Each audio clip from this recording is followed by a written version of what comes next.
कहे नहीं दूंगा। धर्म बचाने की खातिर एक नव अभियान शुरू हुआ। उसके बाद जगत गुरु का गीता ज्ञान शुरू हुआ।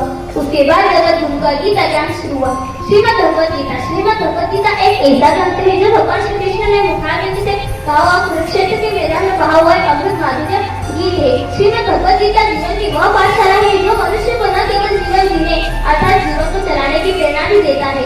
उठो युवाओं, कर्म करो, हम तुम्हें जगाने आए हैं। उठो युवाओं, कर्म करो, हम तुम्हें जगाने आए हैं। भारत में भी एक बार गीता दोहराने आए हैं। भारत में भी एक बार गीता दोहराने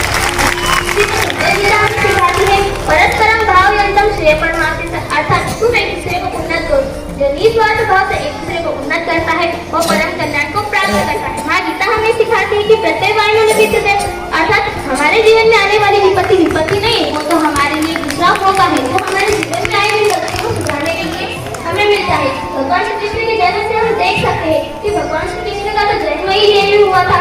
जन्म लेते ही अपने माता पिता से अलग हुए, कंस पुत्र से मामा मोती जी ने यहाँ तक कि धर्मराज की स्थापना के लिए महाभारत युद्ध में कितनी अड़चनों का सामना करना पड़ा, परंतु अवतारों के जीवन से माँ गीता हमें यह भी सिखाती है नित्यम कुरु कर्मं कर्म जायो हमारा अर्थात कर्म करना तेरा अधिकार है। कर्म न करने की अपेक्षा कर्म करना ही सिद्ध है। इसी प्रकार आज का मनुष्य क्या सोचता है कि अगर मैं किसी कर्म को करने जा रहा हूँ तो उससे मुझे फल की प्राप्ति होगी या नहीं, परंतु माँ गीता हमें सिखाती है ये बिना कुछ मिलता नहीं और किया हुआ व्यर्थ जाता नहीं। इसी प्रकार जब महाभारत युद्ध में अर्जुन को विषाद होता है और वो भगवान से कहने लगते हैं कि कृष्ण सजनम कृष्ण, मेरे सामने मेरे सगे संबंधी करे, मुखम से अपनी स्थिति, मेरा मुख सूखा जा रहा है, मेरे हाथ से मेरा भूषण छूटा जा रहा है, अब मैं क्या करूं?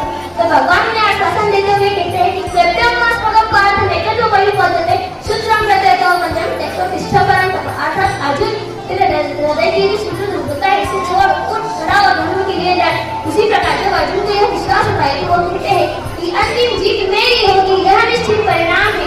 अंतिम जीत मेरी होगी, यह निश्चित परिणाम है। उसको कौन हरा पाएगा जिसके साथ स्वयं श्री कृष्ण भगवान ने संस्कृति की खातिर बलिदान की घड़ी है। आज फिर से एक बार पाठ की जरूरत पड़ी है। उठ युवा सामने विपत्तियां खड़ी है। आज फिर से एक बार पाठ की जरूरत पड़ी है।